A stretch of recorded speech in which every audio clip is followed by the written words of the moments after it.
Bonjour. Bonjour monsieur. Pardon, j'ai un petit moment. Je recule un peu, hein, Ouais. parce que comme j'ai déjà une Tesla, j'ai un peu l'habitude de la voiture. Pascal est un adepte de Tesla. Au salon de l'automobile, il vient essayer le nouveau modèle de la marque américaine, présenté pour la première fois en Europe.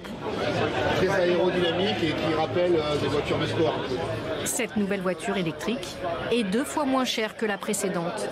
Alors les commandes se sont envolées et Tesla a dû faire face à des retards de production et de livraison. Pascal l'a réservée depuis 2 ans et demi et l'attend toujours. Donc je suis déjà avec une voiture Tesla et donc ça me permet de patienter. La voiture est très intéressante parce que quand vous roulez avec une voiture électrique, vous n'avez pas de bruit, vous n'avez pas de vibration. Vous écoutez la radio ou la musique avec un plaisir comme à la maison. Donc il y a vraiment beaucoup d'avantages à avoir une voiture électrique. Le succès de Tesla et de ses voitures électriques bouleverse le marché de l'automobile. Pour ne pas être dépassés, les constructeurs historiques investissent aussi dans ce nouveau modèle énergétique.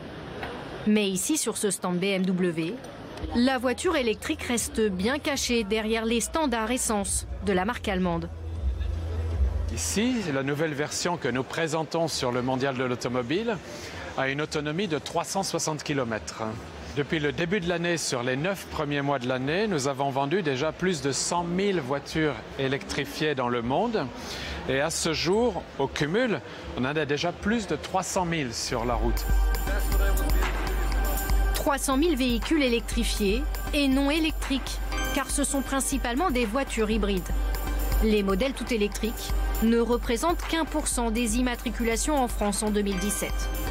Et des voitures encore trop coûteuses, à l'autonomie très limitée. Pour l'instant, c'est très bien si on fait de la ville, des petits trajets.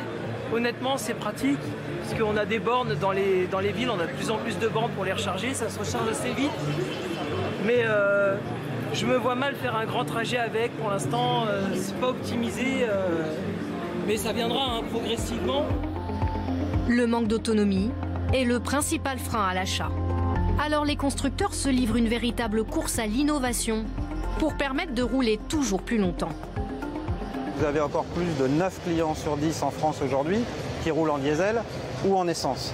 Et ce passage vers les motorisations électriques, il ne va pas se faire en 1 ou 2 ans. Et on travaille aussi du côté de Toyota, notamment sur les solutions de batteries solides pour les années 2020. Toyota est aujourd'hui le groupe qui possède le plus de brevets déposés en recherche et développement sur cette nouvelle technologie de batterie qui devra arriver dans les années 2020. Ces batteries solides seront peut-être la vraie révolution.